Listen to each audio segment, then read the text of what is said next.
Novo suđenje i novo odgađanje do daljnjeg jer MUP ponovo nije dostavio video materijal kao ključni dokaz da bi se ročište održalo, kaže Ozren Perduv iz grupe Pravda za Davida.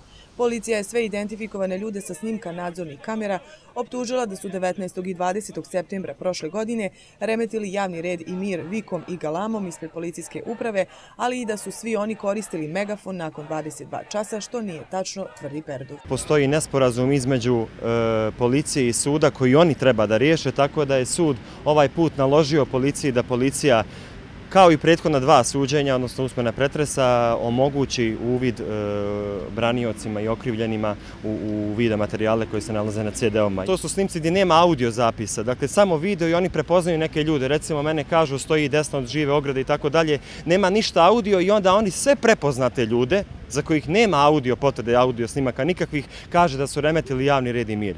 Dodatni problem je i to što neki od okrivljenih nisu u to vrijeme bili niti ispred policijske uprave, niti u državi. Jedan od njih je i politički analitičar Velizar Antić, koji je u tom periodu bio van BiH, ali je ipak optužen za remećenje javnog reda i mira.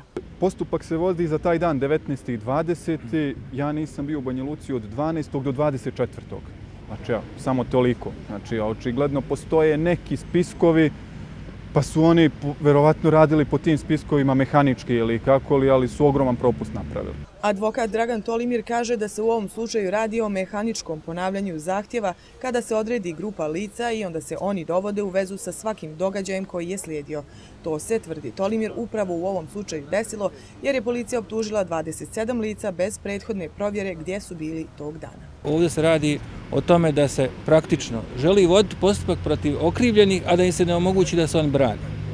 I odbrana na to stalno ukazuje i iz tog razloga se odgađaju ovi zakazani usmeni pretresi. U svim postupcima je isto pravilo, očigledno nekorektno vođenje postupka. Toliki propust da to nije rezultat neznanja, nego očigledno namjeri. U Banja Lučkom osnovnom sudu počela je serija suđenja članovima grupe Pravda za Davida zbog učešća na različitim protestima tokom prošle godine. Naredno suđenje će biti održano 12. decembra, kada se očekuje nastavak postupka protiv Suzane Radanović, majke ubijenog Davida, zbog dešavanja na Trgu Krajine 25. decembra prošle godine.